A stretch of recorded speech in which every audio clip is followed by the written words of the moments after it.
একটা সাবস্ক্রাইবার আমাকে কমেন্ট করেছে যে বিশ্বজিৎ তুমি কোন সেটআপ ইউজ করো ভিডিও করার জন্য, কি লাইট ইউজ করো ভিডিও করার জন্য। তো চলো আমার সেটআপ তোমাদেরকে দেখাই। অ্যাকচুয়ালি আমার সেটআপ কিছুই নেই, আমি নর্মালি একটা জায়গায় ফোন রেখে আমি ভিডিও করি, তো সেটাই তোমাদের দেখাই। চলো, একজন যখন কমেন্ট করেছে, এটা হচ্ছে আমার বাড়ির সিঁড়ি, আমি কিন্তু এই সিঁড়িতে দাঁড়িয়ে ভিডিও বানাই। ঠিক আছে, আমার সেটআপ বলতে কিছু নেই, আমি এই সিঁড়িতে দাঁড়িয়েই ভিডিও বানাই। তোমরা যে দেখছো এই জায়গাটায় আমি ভিডিও বানাই। তোমরা অনেকেই জানো যে এখানটায় দাঁড়িয়ে আমি ভিডিও বানাই।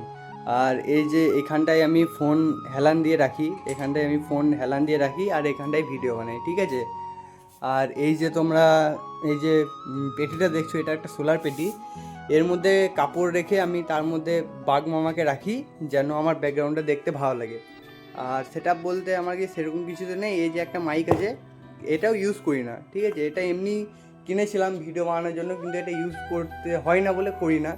ঠিক আছে, আর কিছু নেই। আর এই যে ইউটিউবের লোগো তোমরা দেখছো, এটা আমি নিজের হাতেই বানিয়েছিলাম। এই জায়গাটা তোমরা দেখেছো অনেকেই। এই ব্যাকগ্রাউন্ডটা আসে, এই যে পিছনের ব্যাকগ্রাউন্ডটা আসে এখান থেকে ভিডিও করার সময়। তো এখানটায় আমি ইউজ করি এই যে চেয়ারটা এখানে এইভাবে রাখি। এইভাবে রাখার পর এই যে একটা ভাঙা বক্স আছে আমার কাছে, এই ভাঙা বক্সটা এইভাবে রেখে এই যে জায়গাটার মধ্যে আমি ফোনটা রেখে ভিডিও বানাই। এই সিঁড়ির মধ্যে দাঁড়িয়ে ভিডিওটা বানাই। ঠিক আছে, তো আমার সেটআপ বলতে সেরকম কিছু নেই। আর একটা কথা, যারা ভাবছো যে আমি কি লাইট ইউজ করি, আমি কিন্তু কোনো কিছু লাইট ইউজ করি না, আমি ন্যাচারাল সানলাইট ইউজ করি। ঠিক আছে, এই যে দরজার কাছে আমি ভিডিও বানাই। ঠিক আছে, এই দরজার কাছে কিন্তু ফোনটা রেখে এই যে সানলাইট আসে, এই সানলাইট থেকেই কিন্তু আমি ভিডিও বানাই।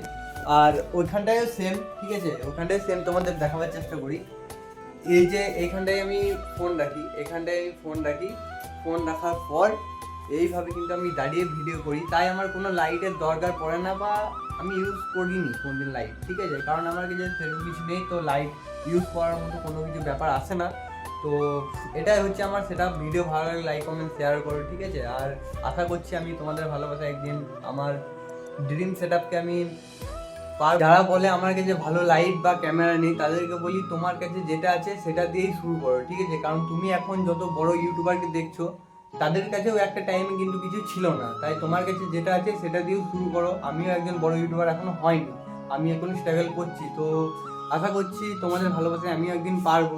আর আমার ভিডিওগুলো ভালো লাগলে লাইক কমেন্ট শেয়ার করতে ভুলো না। তো চলো, টাটা, দেখা হচ্ছে নতুন কোনো ভিডিওতে।